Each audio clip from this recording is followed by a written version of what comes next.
Olá, bem-vindos ao quadro. Hoje a nossa aula é sobre escalas termométricas. Vamos começar com um experimento. Nós vamos pegar uma vasilha. Nessa vasilha nós vamos colocar gelo. Nós vamos colocar gelo e vamos fornecer calor para esse gelo. Além disso, nós vamos monitorar o comportamento do gelo, nós vamos monitorar a temperatura com um termômetro de mercúrio. Pronto, o termômetro tem um pouquinho de mercúrio aqui nessa parte de baixo. À medida que nós fornecemos calor, a temperatura do gelo aumenta, o mercúrio dilata e começa a subir a coluna do termômetro. Quando o gelo começa a se transformar em água, a temperatura para de mudar e fica estacionada em 0 graus Celsius.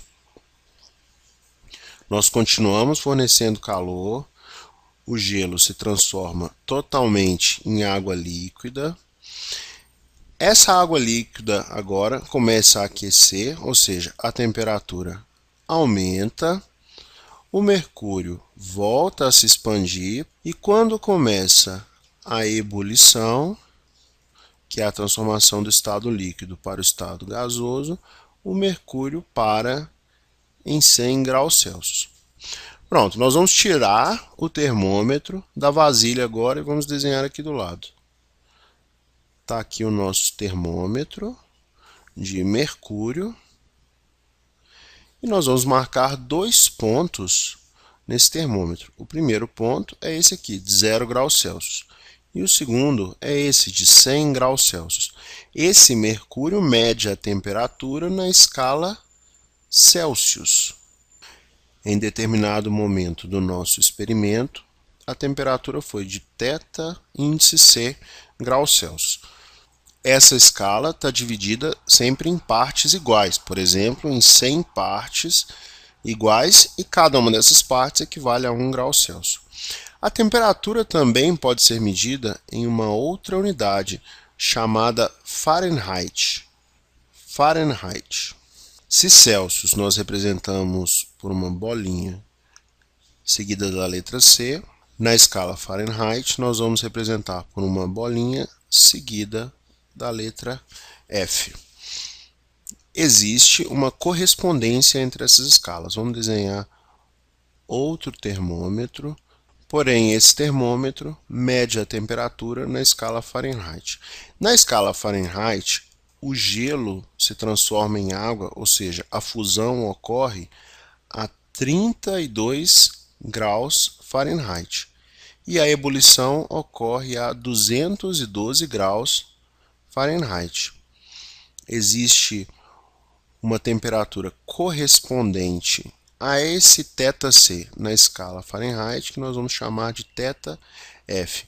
E agora, qual a relação entre θc e θf? A gente vai usar uma regra de 3 simples. Olha só. 100 graus Celsius menos 0 graus Celsius está para 212 menos 32, assim como θc menos 0 graus Celsius está para θf menos 32 graus Fahrenheit. Resolvendo essa conta, nós temos 100 dividido por 212 menos 32, 180. θc menos 0, θc. θf menos 32, θf menos 32. A gente pode simplificar. Divide o numerador por 20, nós temos 5. Dividimos o denominador por 20, nós temos 9. Portanto, olha como que fica essa conta. θf menos 32 é igual a 9 quintos vezes θc, ou seja, a temperatura em graus Fahrenheit é igual a 9 quintos da temperatura em graus Celsius mais 32. Então, quando esse termômetro marcava 20 graus Celsius, quantos graus Fahrenheit nós tínhamos? É só substituir na fórmula que nós acabamos de descobrir. A temperatura em Fahrenheit é igual a 9 quintos vezes a temperatura em graus Celsius, que é 20, mais 32. Temperatura em graus Fahrenheit é igual a... O 5 simplifica com esse 20, então aqui fica 4.